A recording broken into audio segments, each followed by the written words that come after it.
Mukama waffe yebazibwe nnyo abantu ba Katonda. Njagala okwebaza Katonda kubanga atuwadde omukisa ekigambo kye okujja olwaleero. Nze musumba Kaggwa Roggers atwala ekitongole ky'ebyempuliziganya n'ekitongole ky'ebyamasomero ku Central Uganda Conference. Ebitongole bino biyinza okukusesaamu katono kubanga ekimu mu biseera bino ebya COVID kyagwira ddala kyenkana okutuuka ku ttaka.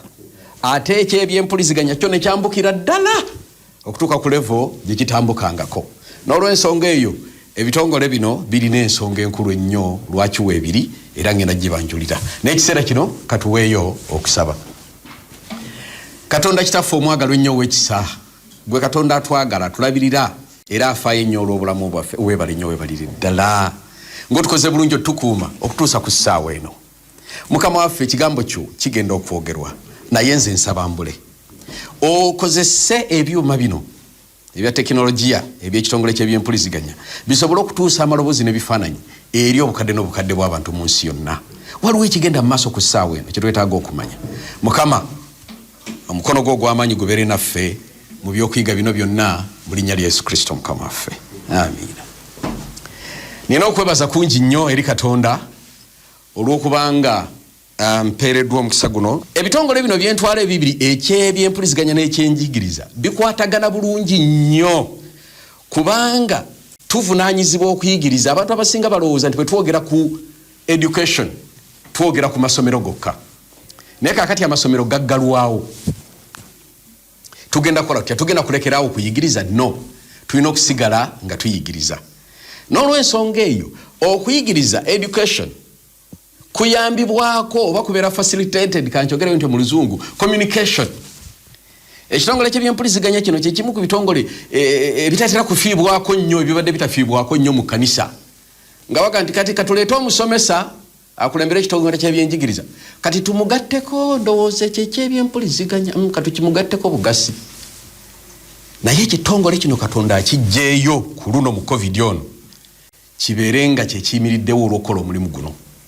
Olweggulo nja kwogerako nammwe ku maanyi ga tekinologiya n'ensonga lwaki musaana okumwegendereza ennyo kubanga enkumi n'enkumi z'abantu kati bakyamuse, bonna balina amasimu, bonna bali ku YouTube, bonna bali ku WhatsApp, baweereza obubaka buli kiseera naye tebanneegendereza wajja bugenda kubatuusa.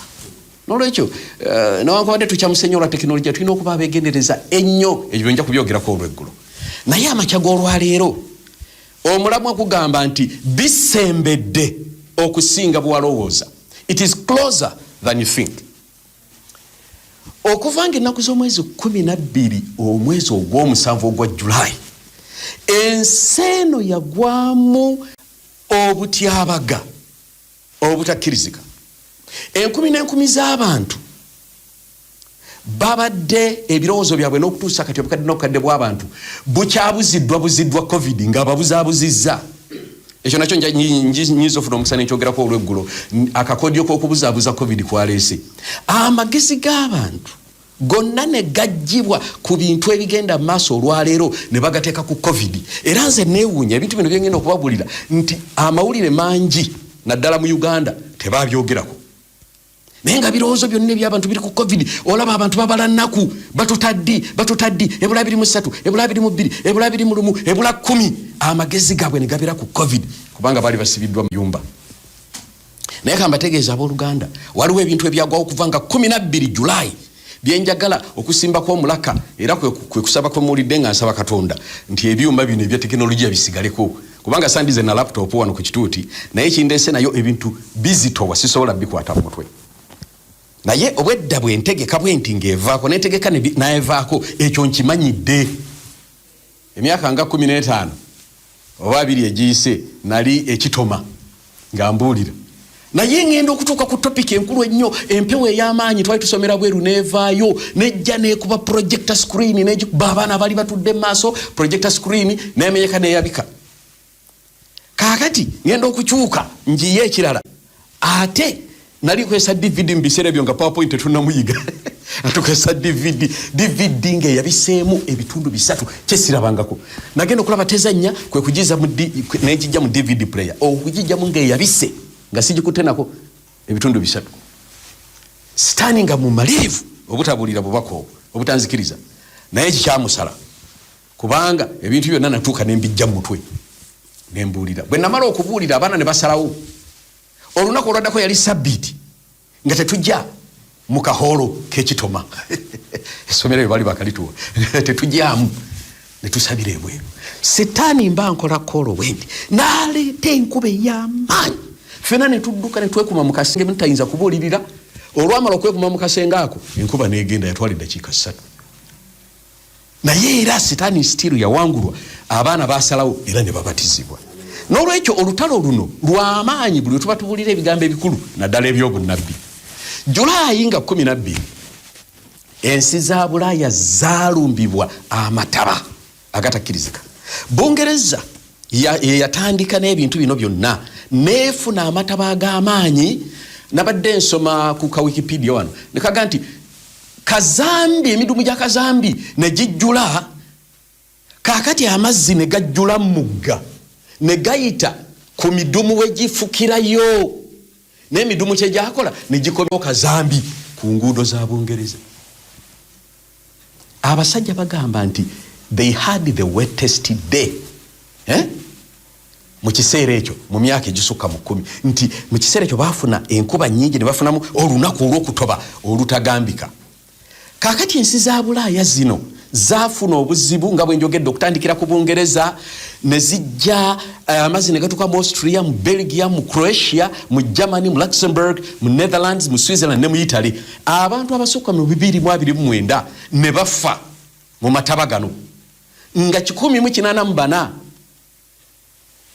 kyenkana bava Germany mu Belgium 42 mu Italy omu Austria omu Romania omu naye abakulu bayogera ebigambo bino omukulu wa Belgium minister wa Home Affairs Annelies Verlinden yayogera ebigambo naga nti kano ke kamu ku butyabaga bw'obutonde ensi yaffe ke yali erabye owa German Minister President Malu Dreyer ow'ekitundu kye bayita Rhineland Palatinate yagamba nti nno gana amataba kye gatukoze gatusaanyizaawo kigambibwa nti baafiirwa biliyoni za euro ezisukka mu 2 mu bintu ebyali insurance zaafiirwa nnyo ate kisuubirwa nti naye okufiirwa okwasingawo kwe kwali okw'ebintu byonna ne bibatasobola kubala njagala kwanguyako wano mbalage ebintu bino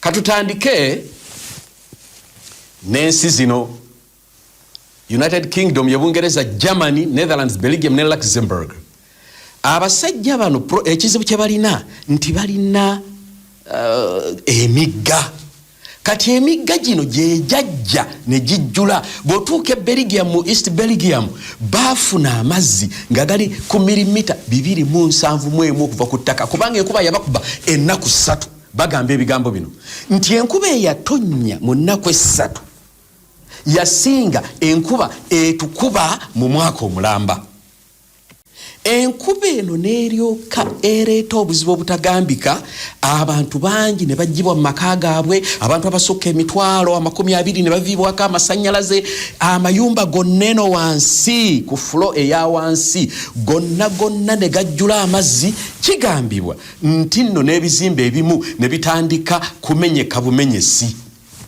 abasajja bano ab'omu Germany bagamba nti ebitundu ebimu byali tebirabanga nkuba bwetyo mu myaka 10 amazzi gano gatandikira Belgium ne galiko gatambula ogende Germany ne gadda mu Netherlands ne gadda Switzerland wezatuukira 14 Julaayi nga Bulaaya atobye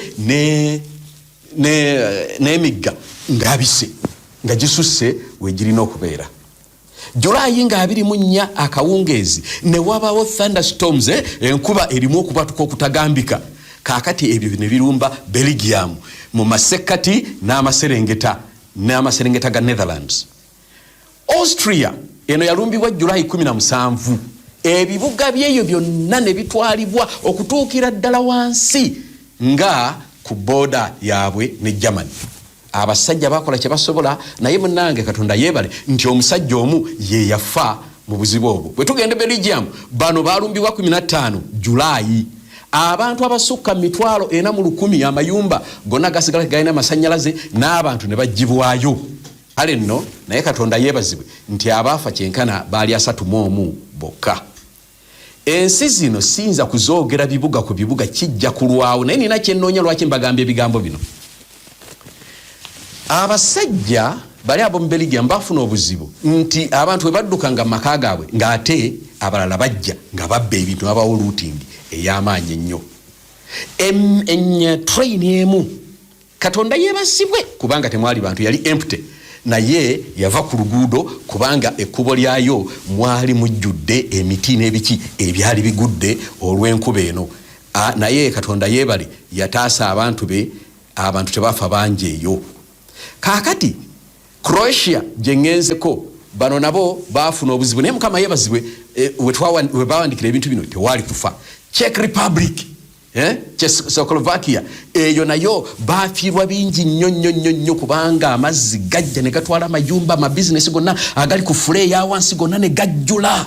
Bw'ogenda e Bufalansa abo nabo bakigwako mu bifo eby'enjawulo. Bisinza kwogera wano kubanga amannya ga Kifalansa makakanyavu nnyo. Naye zino nsi bannange zeetegeka dda zasima ddaddamu ennungi, naye abasajja bano era tekyagaana. Kigamba nti okusinziira ku katabo ke bayita Meteo France okuva nga 12 Julayi ku ssaawa 2 ez'okumakya okutuuka ku Friday nga 16 Julayi enkuba yatonya yali mu milimita 19 zeyinki 7. Kitegede amazzi ago ge gaatuula nga tegakulukuse ne gatula bwe bati. Kitegeeza nti bw'oba olina omufaliso gwo ogwayinki 5 6 7 bwe gati amazzi bwe gaali ku nsi nga gatambula. Naye Mukama era yeebazibwe tewaali baafa. Kati Germany yensi eyasinga okubonaabona. Ffe twali wano tulowooza corona, tulowooza biki, batusibidde mu nnyumba. Eri abasajja n'abakazi nga bafa. Nti abasajja 135 be bafa mu Rhineland, 47 be bafa mu North Rhineland Westphalia. Eri e Bavaria nayo bafa 2. Abasajja bazimya moto 4 ne bafa mu mazzi gano. Ebifaananyi mwetaaga mu nsaba mugende ku YouTube mulabe obuzibu obwagwa mu nsi ya Germany kubanga abantu bafe Germany abasukka mu 3. Bagamba nti mu myaka 10 abamu ne baga nti mu myaka 10 tebafunanga ku nkuba yenkana bwetyo. Districts sinza kuzibabuulira ziri mu Germany mwe mwetuukireyo mulabe. Naye abantu bafa mu Germany ate ebintu ebyazikirira byali bingi nnyo ne train ne bagamba nti zijja kumala kyenkana wiki nga tezitambula olw'okuba amakubo gaazo gonna gaguddemu ebitititi n'ebintu byonna by'oyinza okulowooza. Banyabo ne basebo kanserengeteko mangu eno abasajja betuyita abantu abasibe 360 inmates balina okugibwa mu kkomera ate n'abalwadde bangi nnyo abasukka mu 3 bagibwa mu ddwaliro bata St Antonius Eschwell ne batwalibwa awalala okutuuka omutawaana guno lwe gwakendeerako. Bwe tugenda mu Italy abasajja enkuba yakuba abasajja mu Italy ddaamu ne zitulika ebifo byonna amakubo gonna emmotoka nga bazitwala nga bw'olaba butoyi nga babutwala butwazi bwe butyo bwe bazanyisa obw'abaana naye nga mmotoka nnene ez'amaanyi ezigula obukadde n'obukadde. Mu Luxembourg kyekimu ekyaliyo, mu Netherlands kyekimu ekyaliyo balina omugga buyita River Mouse. Omugga guno River Meuse gwabanyaabonya okuviira ddala nga 14 15 Julayi 16 balina ze bayita dikes ezo ne zitulika ne zaabika eno omwandi ziyise eddamu. Enkumi n'enkumi z'abantu ne balekebwa nga tebalina masannyalaze n'amayumba nga gagudde. Romania eyo yonna kambuukeyo olw'obudde. Switzerland Julayi 15 ekyali eyo kyabatabula. Bungereza twamwogeddeko dda. Naye bannyabo ne bassebo ekigambo kyenjagala okutuukako wano kaŋŋendeko ku muliro.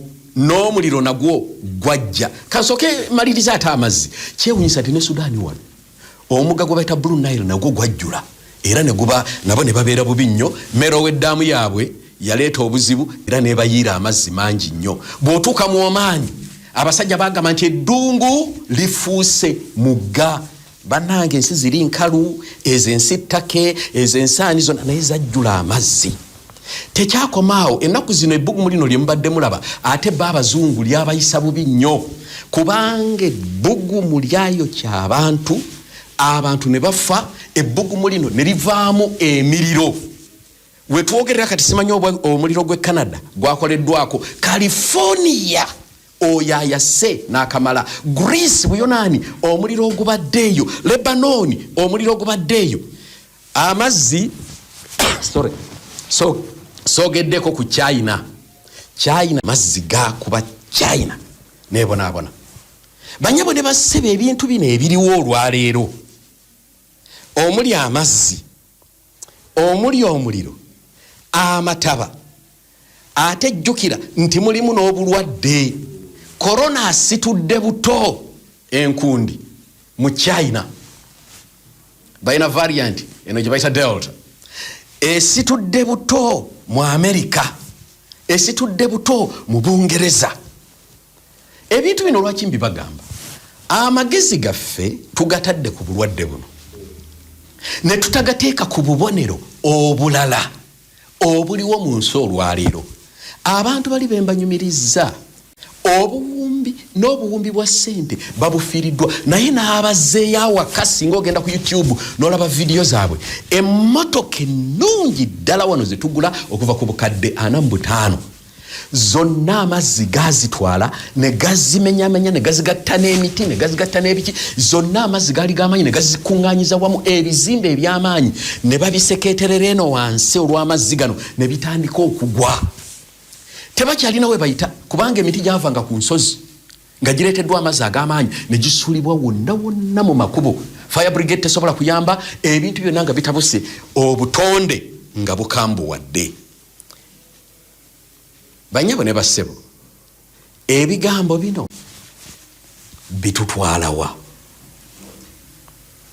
Wuliriza ebigambo bya Germany Chancellor Angela Merkel bye yagamba nti tewali kigambo mu lulimi Olujamani ekisobola okunnyonnyola bino ebituuseewo.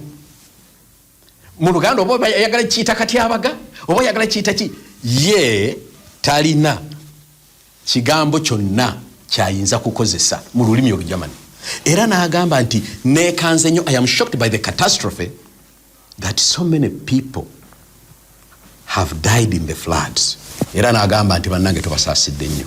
Mal Dreyer, Minister President wa Rhineland Palatinate, ye yagamba nti abantu bafudde, waliwo abantu betutalaba, waliwo bangi nnyo bakyali mu katyabaga, tetulabanga kintu kyenkanidde wano bannange kitukoze bubi.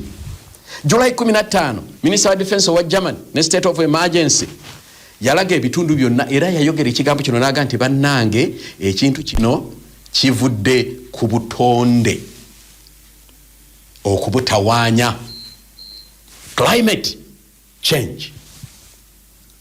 Belgian Minister wa Home Affairs Annelies Valerin yayogera ebigambo bino n'agamba nti kano ke katyabaga kamu ku bwe nalabyeko mu nsi yaffe.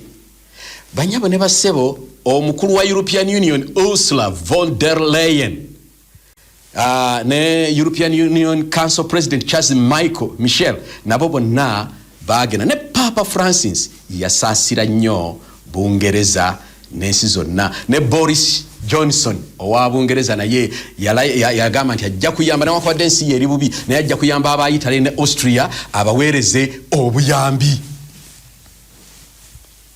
Ebigambo bino ndese byaki ebitali mu nsi zaffe.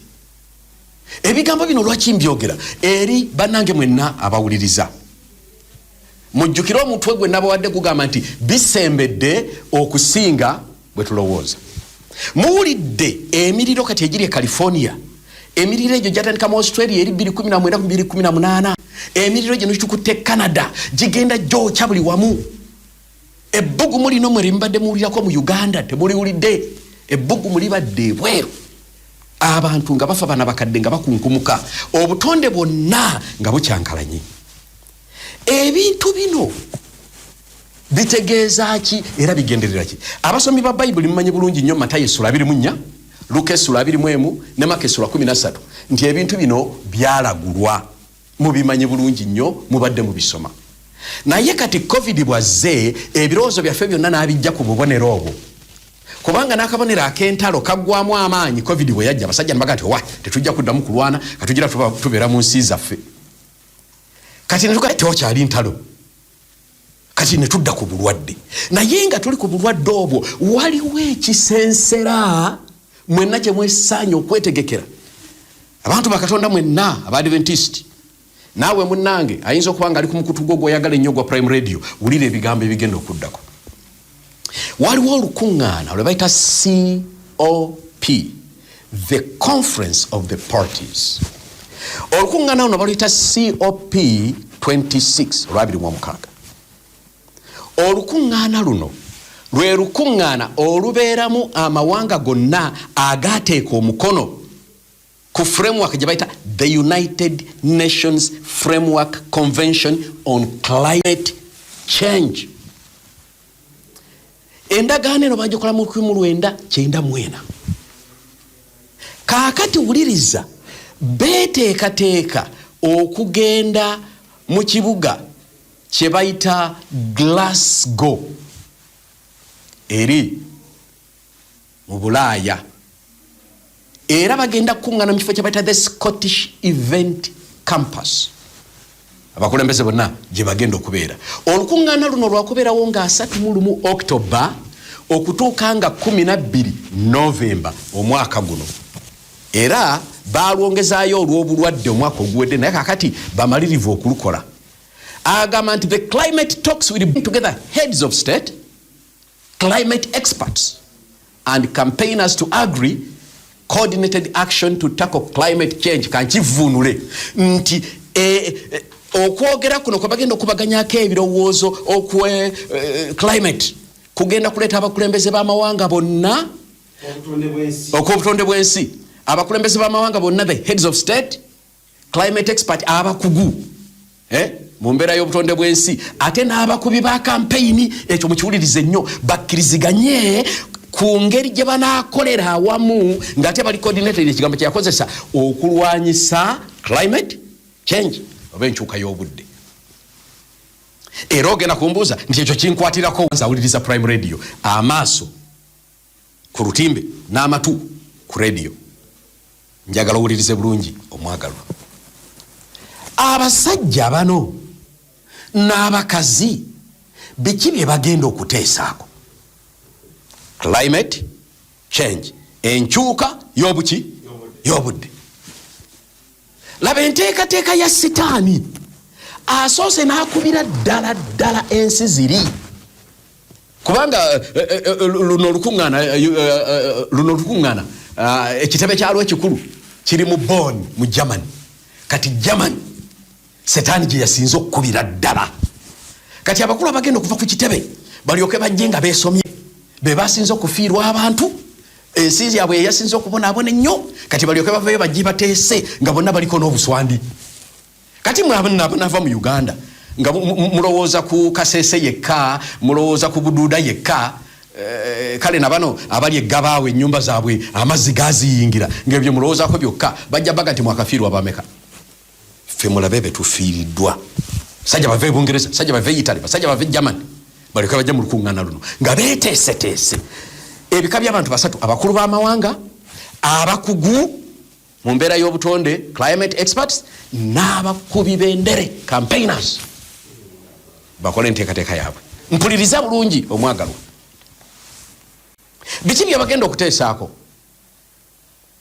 sinnabimanya kubanga olukuŋŋaana terunnagira ki terunnabeerawo ate sigenda kubeerayo naye nze ng'omusomi wa bayibuli naawe ng'omusomi wa bayibuli namba 2 aba Seventh Day Adventist balina okwolesebwa okwenjawulo okwava mu mwoyo w'obunabbi era nga bamaze ebbanga ddene nga bagaba ekitabo kye bayita the great controversy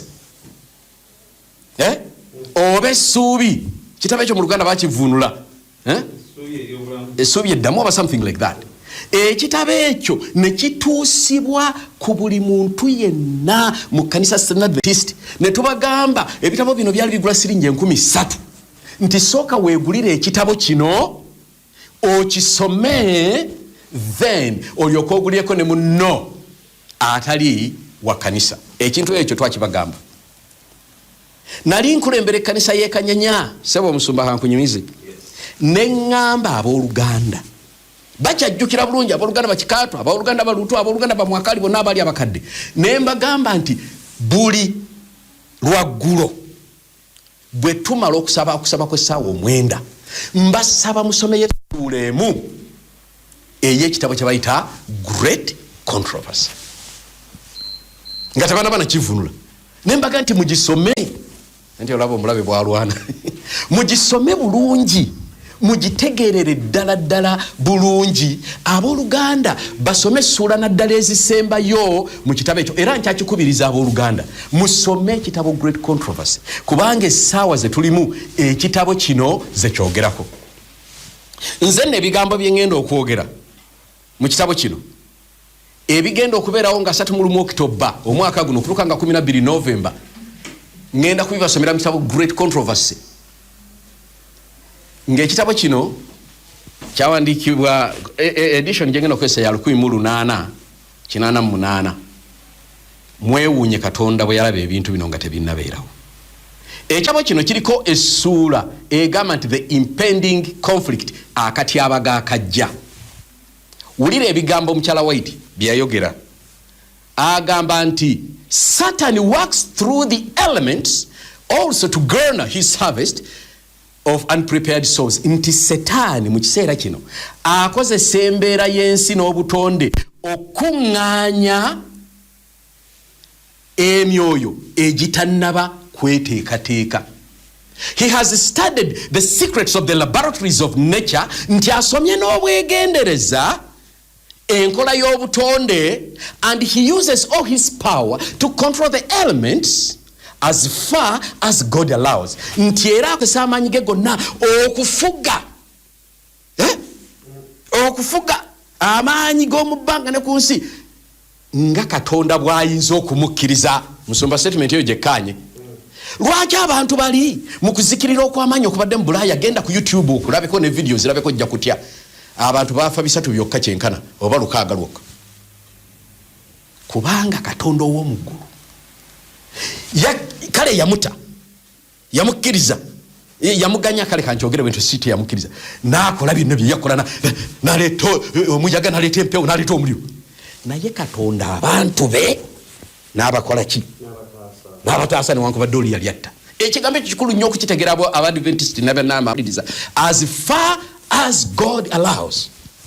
Nti nga ebisibo n'amagana n'abaddu ba Yobu n'amayumba n'abaana nga yabajjawo mangu. One trouble succeeded another as in a moment. Nti akatyabaga akamu kaddirira akalala mu ddakiika budakiika. Katonda yasaasidde busaasizi Bulaaya. Katonda yasaasidde busaasizi Sudan. Katonda yasaasidde busaasizi Lebanon. Yasaasidde busaasizi California. Kubanga amayumba gonna gakunkumuse ne gaako omuliro. Waliwo sandstorm eyayimuse mu China nga nene nnyo neebuuka n'eryoka esanga woteeri ez'abaddawo ez'abanyi zonna nezijjula. Bw'olaba ku YouTube owulira nga olukumeze. Eddungu eryabadde kkalu ery'ettake eri Oman lyonna ne lijjula amazzi ng'olowooza nti awabadde just omusenyu, ng'olowooza nti wabaddewo amazzi emyaka n'emyaka. Naye Katonda ow'omuggulu ye yasaasidde abantu obutafa. It is God that shields his creatures and hedges them in from the power of the destroyer. Nti Mukama yakuuma abantu be n'ebitonde bye n'abikugira mu maanyi g'omuzikiriza. But the Christian world have shown contempt for the law of Jehovah, and the Lord will do just what he has declared that he would. He will withdraw his blessings from the earth and remove his protecting care from those who are rebelling against his law and teaching and forcing others to do the same. Agamba bwati nti nno naye ensi y'Abakristaayo newankubadde Katonda agikuumye, naye bongedde okujemera amateeka ga Katonda. Era Katonda ajja kukola ekyo kye yalagira nti agenda kukikola. Ajja kujja emikisa gye ku nsi n'obukuumi bwe abujje ku abo abajemera amateeka ge era abayigiriza n'okukaka abalala okugajemera. Ajja bajjako blessings. Kyova olaba nti zino ensi zonna ezigenze ziyisa ebisiyaga ezigenze zikola ki? ekintu kizikubye bubi nnyo kubanga blessings ze agenda azibajjako bagaanidde mu kunyooma mu kujerega mu kukola ki. Njagala okubategeeza banyawo ne bassebo sifu ekyo ndowoozaamu naye Bible eri clear ti ebisiyaga bifu newankubadde mubirwanirira mutya sifaayo oba onjogerako ekyo bundowooza that's not my problem nze Bible bwe ŋŋamba actually waliwo n'ebitundu bya Bible byesinza kutunulako olw'okuba ndi muntu nga biga nti yenaali ebisiyaga asaana kuttibwa ekyo is a Bible statement naye saagala kutunulayo. Naye abasajja abakuliriza ebintu ebyo kati ogenda okulaba nga abajemedde amateeka ga Katonda ne babiteeka ne mu constitution zaabwe ne bagenda ne bakola embaga n'ebifaananyi by'embaga okuva mu Gw'ekyenda nga bagatta. Actually omukazi gwe basooka okugatta Sebo Musumba gwe basooka okugatta mu New York kali kakazi ka myaka 89 nga ke kasajja ate akakazi nga ka myaka 9 be basooka okufuna ebbaluwa. Katonda is not happy. Siganti ffe tuli balungi naffe tuli babi naye ogenda n'olaba enkuba eri ku bantu bali nga nzibu nnyo. Katonda agambye nti ajja kujjawo. Kaakati nkyasoma ekitabo ekyo The Great Controversy agamba ebigambo bino. Satan has control of all whom God does not, especially God. Nti sitaani alina obuyinza eri abo bonna Katonda batakuuma mu ngeri enjawulo. He will favor and prosper some in order to further his own design. Nti abamu ajja bagaggawaza abawe n'omukisa asobole okutwala amaaso plani ze and he will bring trouble upon others and lead men to believe that it is God who is afflicting them. Nti abamu ajja baleetako obuzibu agamba abantu nti Katonda y'ababonyaabonya. Waliwo kyengezaako okutuukako. While appearing to the children of men as a great physician who can heal all their maladies, nti nga yeefuula eri abaana b'abantu ng'omusawo omulungi mbw agenda okuwonya obulwadde bwabwe, he will bring disease and disaster. Kakati ndowooza mutandise okukitegeera lwaki nagenze mu Great Controversy. Nti nga yeefuula abayamba ate agenda bongera bulwadde ate abaleetere n'obutyabaga. Amazzi gakubye egindi kino kyagize egindi omuliro gwakutte egindi buno obulwadde bwa corona biki. Agenda maaso n'agamba nti until populous cities are reduced to ruin and desolation, okutuusa ebibuga ebirimu abantu abangi bwe birizikirizibwa era ne biggwamu abantu. Ebintu bino mubiwulirize ebya Great Controversy. Njagala musomeyo page zino zendimu ziri page 5:9 page 5:86 ako mukawandike Great Controversy ogenda osomeyo. Kati Great Controversy zino zigenze ziwandikibwa mu editions ezenjawulo naye nze kyenvudde nkuwa chapter gye bayita the impending crisis ati abaga akajja gweyo ye chapter gy'oba osoma. Huliriza, even now he is at work. Ako kembadde njagala nnyo tina mu kiseera kino sitaani akola in accidents and calamities by sea and by land, in great conflagrations, in fierce tornadoes and terrific hailstorms, in tempests, floods, cyclones, tidal waves, earthquakes, in every place and in 1,000 forms. Satan is exercising his power. Kanchivunwe tina mu kiseera kino sitaani akola mu bubenje obuli ku nguudo nawulidde nti Kenzo eyeye yeefudde oba emirundi emeka. Mu butyabaga obuli ku nnyanja balance the boat ne ku ttaka. Mu muliro ogutayolekeka Great Conflagrations twogera ku World Trade Center n'ebirala. Mu miriro mu tornadoes zenki empewo ez'akazimu ne terrific hailstorms nga amayinja gaggwa ag'omuziro okuva mu ggulu. Mu muyaga ogutagambika, in floods n'okusaasaana n'okubuna kw'amazzi, cyclones empewo zonna ez'akazimu, tidal waves amazzi nga gava mu nnyanja nga gabuuka gayingira mayiro 3 ku lukalu. Mu musisi earthquakes. Nti mu buli kifo kyonna ne mu buli bukodyo bwonna Setaani alaga amaanyi ge.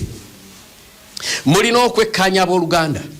Ebintu bino nabibayigiriza mu masomero abasinga ku mmwe abali myaka nga 35 40 mbibayigiriza n'abato. Nembaga nti Katonda takyali mu bizinesi yakola nkuba. Enkuba eno ekolebwa byuma, technology bamuyita HAP, high auroral frequency program. n'enkola gye bayita Telsa. Temugaa nti njogera ku Tesla ya Elon Musk. Telsa tekinologi ono amaze emyaka egiwera ng'asobola okukola enkuba n'okukola musisi n'okukola musisi ow'omu nnyanja gwe tuyita tsunami. Kaakati ebintu bino byonna tekinologi ono aleese obuzibu obutagambika nti setaani bwamukozesa n'asiikuula ebbanga oba n'asiikuula wansi byonna ng'abiteeka kwani ku Katonda. Nti oyo yaleese yenkuba yeyaleese oyo musisi kubanga tumanyi nti Katonda alina obuyinza kutonde naye bannyabo ne baseba omwoyo w'obunnabbi atunnyonnyodde bulungi nti no way bino byonna bikolebwa sitaani. Oyo musisi gwe mulaba oba obubenje bwe mulaba ag'amazzi agabuutikira biki sitaani yabikola ate tulina obukakafu kubanga okumala emyaka 15 tubale tumanyi tekinologi ono gwe bayita harp ne Telsa technology. Kaakati sitaani bwakola ebintu bino n'alyoka abikola mu maanyi ng'ebula myezi bwezi tugende mu lukuŋŋaana lwe beta COP 26 olunabeera eri Glasgow mu Bulaaya. Kaakati abantu bagende mu lukuŋŋaana nga bonna entiisa ebajjudde nga balina kukwata ebinaateesebwa eri era teri nsi eneesobola kukiwakanya kubanga eneekiwakanya nayo bajja gisimbamu omuzinga. Mikwano gyange abaagalwa, bino ebigambo byenjogera byawandiikibwa bulungi mu kitabu Great Controversy okutulabula ffe abanaabeerawo nga wayise emyaka 100 nti bigenda kubeerawo. Agamba akagambo kano kaga nti he imparts to the air a deadly taint and thousands perish by the pestilence. Akanyiriryako kokka kakolaga COVID nti mu mpewo ateekamu obulwadde obw'obutwa obukadde n'obukadde bw'abantu ne buzikirira naganga. Ekyo oyinza okukiwakanya nti si COVID. Mukyala White ebintu bye yalaba n'abiwandiika eri nga mu 1888. These visitations kano ke kalina okutiisa gwe Kasagala naawe omusumba. These visitations are to become more and more frequent and disastrous. Nti obutyabaga buno bujja kweyongera bungi ate nga bubi nnyo. Kyova oli ati bakunyumiza COVID-19 ne bakunyumiza eyo phase esooka ne bakuleetera ey'okubiri kaakati bakusuddemu eno Delta ey'okusatu. Kati mwe bannanga abooluganda ebigambo bino bwe tubyogera waliwo kummwe abakozesa obubi ebigambo bya Katonda mbu twalokolebwa lwakisa tetulinda kugera tetukola bwe tuti mwekamba nnyonnyole omuntu eyalokolebwa olw'ekisa ate abamuwulize. Katonda bw'ayogera mu mwoyo w'obunnabbi n'agamba nti mudduke ebibuga aba tasaaga. Ekyo nnyinza okukibanyonnyolako olw'eggulu. Kaakati okusiba okwali kulina okusooka kwali kulina kuba kwa district omwaka oguwedde ne batusaasira district ne bazikola kati walabye nga tosobola genda wammwe kyamutakasa ne musumba tasobola genda waabwe Bugema wali oba Ebombo kubanga ali mu district eyo ya Wakiso. Kaakati nno kankubbireku gwe kitegeere aganye ekinaddako kijja kuba kyabutava mu nnyumba.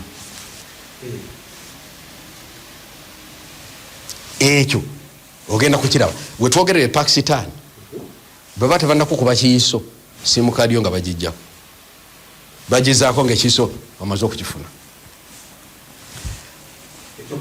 Esebo kiki kyenjagala okubalaga wano nti obutyabaga buno bugenda kweyongera. Mmwe abali mu kusaaga n'okukkiriza kwammwe Kanyangu yamalirize ebintu bino bibadde bingi nnyo.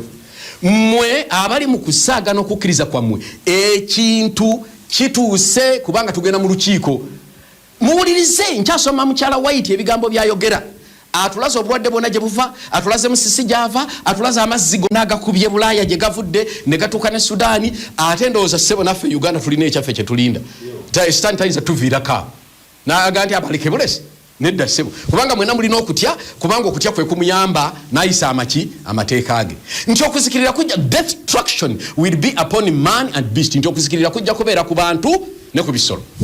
N'aleeta Isaaya 24 n'agamba nti ensi ekungubaga era eggwaawo abantu abamalala bagwamu amaanyi nti ensi n'abagitulamu bonna bonoonese because they have transgressed the laws bamenya amateeka Katonda changed the ordinance ne bakyusa ebiragiro bya Katonda broken the everlasting covenant ne bakyusa endagaano ey'emirembe n'emirembe.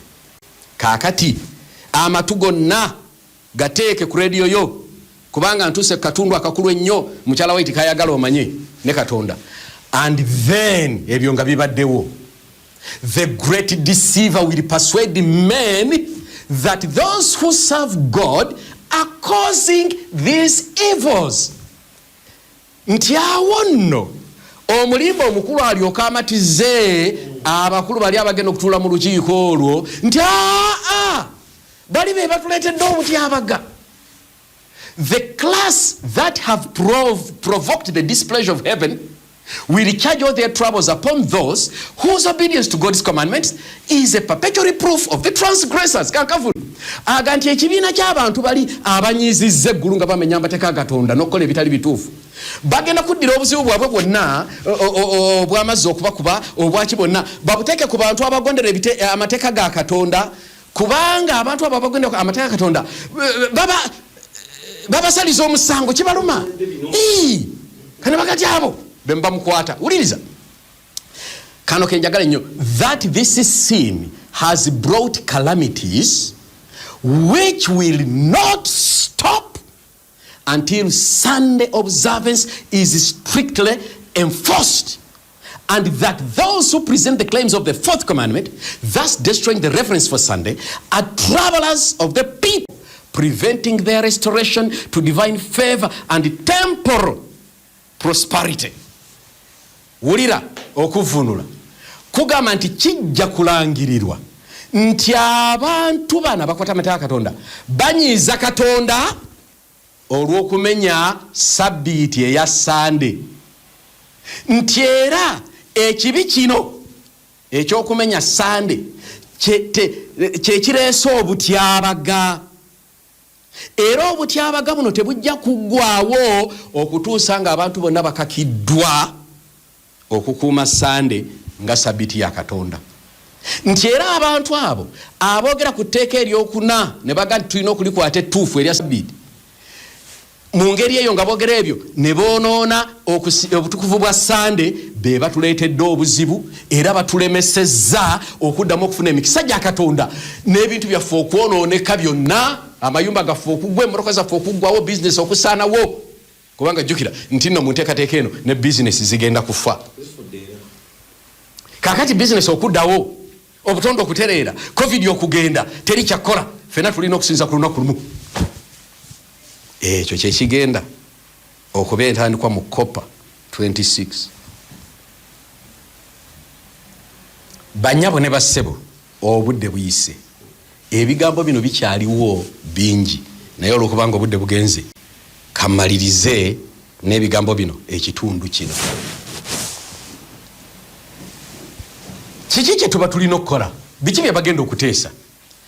Ekintu kino bakiteesa dda naye bagenda kuddamu okukinyweza nga kiga nti bannange obutyabaga buno bwonna ensi tugikooyezza, ensi eno ewummuleko, era bajja kujjayo Bayibuli sebo omusumba bagambe nti Mukama agamba nti ennaku omukaaga okolanga emiki naye olunaku lumu wummula. Kati ensi yonna bagiwa ekiragiro kino nti ewummuleyo olunaku lumu, koze bagenda giwa Saturday eyo abakuba obululu abasinga bali ku Sande kati nga badda ku Saturday. Waliwo olunaku lwe tukuza buli September baluyita lwa Mother Earth obutonde, naye kati bagenda kukyusa bagenda nti lwaki tulukuuma omulundi gumu mu mwaka, katutandika oddukuuma ddi buli wiki abantu bajjukira sabbiiti yateekebwawo, era bino bajja kubireeta nga bannyonnyola nti sabbiiti yateekebwawo ejjukize abantu every 7 days obutonzi bwa Katonda. Kaakati obutonzi buno bwonooneddwa, kaakati buli wiiki katukole ki? Katuteekewo libeere etteeka. Olaba akakodyo embeera eno mwejjira, era kino olw'okuba abakulembeze bonna bana abagenze mu lukuŋŋaana kibeerewo mu nsi yonna, ate olw'okuba amasomero kaakati babigaggaddewo, abaana batandise n'okwerabira nebaga nti songa no nayo nteekateeka ya sitaani bwe naatuuka okwogera ku covid nja jjogerako olweggulo. Abaana babeera bize biri babawe sirabaasi empya erimu climate change eyinza n'okubaamu ebisiyaga byonna nti mubikkiriza era bajja bayigiriza pitu bajja kubanga basoma sexuality yaabwe kubanga eri bwe bakola ebweru. Banyabo ne bassebo bagenda kola kye tuyita re-education. Abaana bonna baddemu babayigirize bakolere sirabasi yansi yonna ng'erimu climate change esobola okuyamba abantu in quotes okukuuma obutonde naye nga esitula olunaku Katonda lwataasalawo. Mukwano gwange kiki kyoyinza okukola nga maliriza ekitundu kino? Kiki kyoyinza okukola gwe ow'Oluganda ali mu kuzannyisa obukristaayo bwo? Otunulira abantu n'obeewuunya nga they are just joking. Tusaaga n'obukristaayo bwaffe. Katonda yatuteekako mu lockdown tubeere nga tusobola okukola ki? Okwetereeza. Kanjogera ebigambo bino kwansigaza eddakiika ntono nnyo. Mu Olubereberye essuula eya 32 olunya olw'omwenda munzikirize nsome ebigambo bino. Nandibiwadde Lusagala n'abisoma naye sikakasa sipiidi y'eddakiika zimpweddeko. Lubereberye essuula 32 olunya olw'omwenda waliwo omwana mulenzi erinnya lye yali ayitibwa Yakobo. Omuvubuka ono yali mubi. Abantu bangi tebamanyi nti Yakobo yali mubi. Kavubuka ako kaali kabi nnyo nnyo nnyo nnyo. Yamala okubbako muganda we obusika najja n'alimba kitaawe nti naye eyo gundi gwagiyize gwani nti nze Esawu omwana wo. Namugati Esawu alina ebyoya bingi. Esawu awunye enkwawa. Leeta wano enkwawa nzuulire. Omwana n'asembera naye maama we yali afumbye omutwe ng'amutaddeko engoye z'Esawu eziwunya entuuyo. Bwe yawunya kwagala wano Esawu ddala. Namugati Esawu alina ebyoya sembera. Maama we nga yamuyambye dda n'amuteekako ebyoya by'endiga. Omusajja ati olw'okuba yali muzibe olwakwatako bw'ati n'aga nti ono ddala Esawu n'amuwa emikisa. Esawu afuluma akomawo asanga omukisa baguwadde eddooni. Oli maama we n'amuga nti bajja kutta n'adduka. Omwana oyo Yakobo mu bubi bwe. Yakobo yali mubi banna. N'agenda ewa kojjaawe. Yakobo yasooka okukola obufumu. N'akwata obuti bubiri n'abukola bw'ati. N'abuteeka mu maaso buli lwe yalabanga endiga nga zizze okulinnyira n'embuzi. N'abuteekako bw'ati. N'abukola bw'ati. Kati eno we yalinnyiranga ng'ebutunuulidde ng'ezaala bitanga kubanga kojjaawe yamukiriza ebitanga ze zizo. Naye saliza bitanga sijja ziko. Yagenda okulaba ez'ebitanga tezivaayo. N'agali kankole n'akola obufumu n'akwata obuti akati akamu n'akayuzaako eddiba kafuuke white and black. Bwe yabuteekawo bw'eti ne zizaala bitanga. Oyo si musamize. Oyo Esawu omubi. Essaawa n'etuuka ewataliwo mmwe ssebo tobeerayo.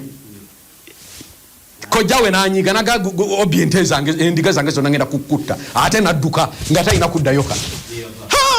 Naye nga Esawu naye amulinze. Essuula ya 32 egenda okutuuka n'aweereza message ni kyekiriyo n'amugaa nti maama muganda waze n'abasajja 10,000. Entiisa n'emukwata n'akakana. Ekyo kyekikuliko muganda wange ne mwannyinaze. Oyonoonye Katonda, oyonoonye muganda wo, osobeza kino na kino naye ba 7th ddemwe n'abooluganda mwe n'abawulira eno si ssaawa yakutunuulira by'emabega bye wayonoona. Bw'oba obitunuulira bijja kuzitwawerera.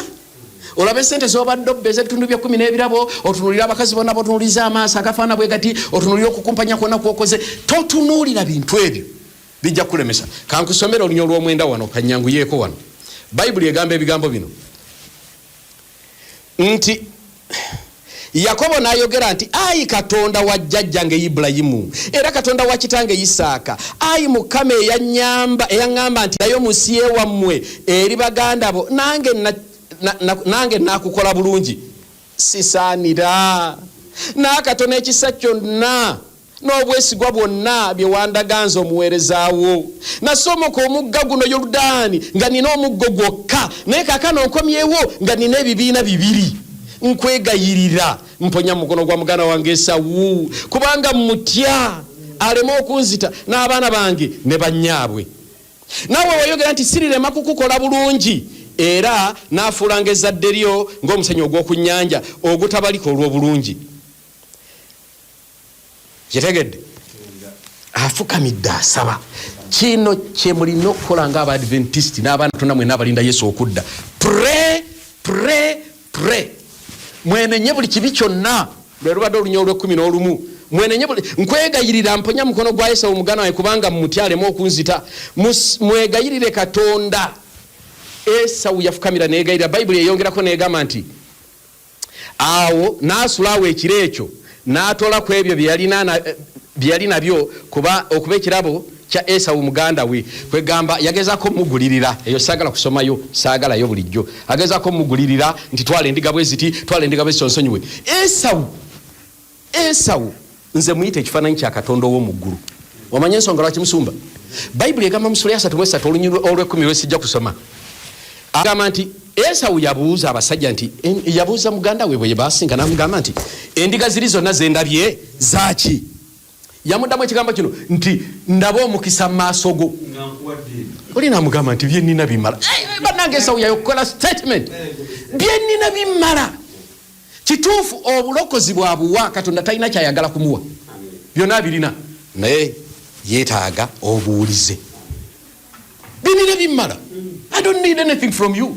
Tosobola kumpa ssente yonna okulokola. Nze nja kulokolera buki bwereere.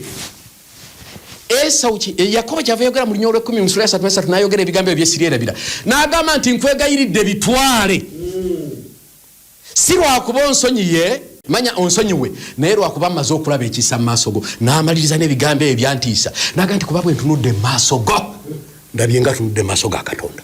Kati mwe muddawo ne mugamba nti Esawu kale yali akagweyo, Esawu alakagweyo, egondime. Basebo. Esawu yali maaso ga Katonda. Naye kamalirize n'ebigambo bino. Bannyabo ne bassebo. Olunyiriro olw'22 mu Sura ya 32 lugamba bwe luti. Kino kye kigambo kye nsaba okole ku ssaawa eno. Lugamba bwe luti nti Yakobo n'agolokoka ekiro ekyo n'atwala bakazi be bombi n'abazaana be bombi n'abaana be 11 n'asomoka omugga Yaboki n'abatwala n'abasosa akagga eyo n'abateeka eyo kyokka olw'24 ye n'asigala yekka. Eno ssaawa yakubeera wekka. Bizinesi zo, omwami wo, mukyala wo, abaana bo bonna bazze ku bbali. Otandiko okwogera ne Katonda nti ssebo olunaku olw'enkya ngenda sisinkana baganda bange. Baganda bange bali mu lukiiko era bye basazeewo mmanyi si birungi gye ndi. Bagenda kunteeseza nti mmenye etteeka lya Katonda. Naye saagala kumenya tteeka lyo. Nkwegayiridde nsonyiwe ebibi byange byonna nsisinkane baganda bange bano ng'omutima gwange guli kitedde. Bwe banawa ekiragiro kyonna nti okusinza kwa lunaku lusooka si lwa 7 mbeere nga ndi redde. Bwe banaaga nti mwena mulina okulya ebisiyaga n'okukkiriza mbeere nga ndi redde. Bwe banaŋŋamba njeeme mbeere nga nja kusigala ku ggwe. Nkwegayiridde. Aba akyasaba alowooza ali yekka. Omusajja n'amukwata bw'ati bavu. Bw'amuvumbagira bw'ati yalowooza nti Esawu n'alwana.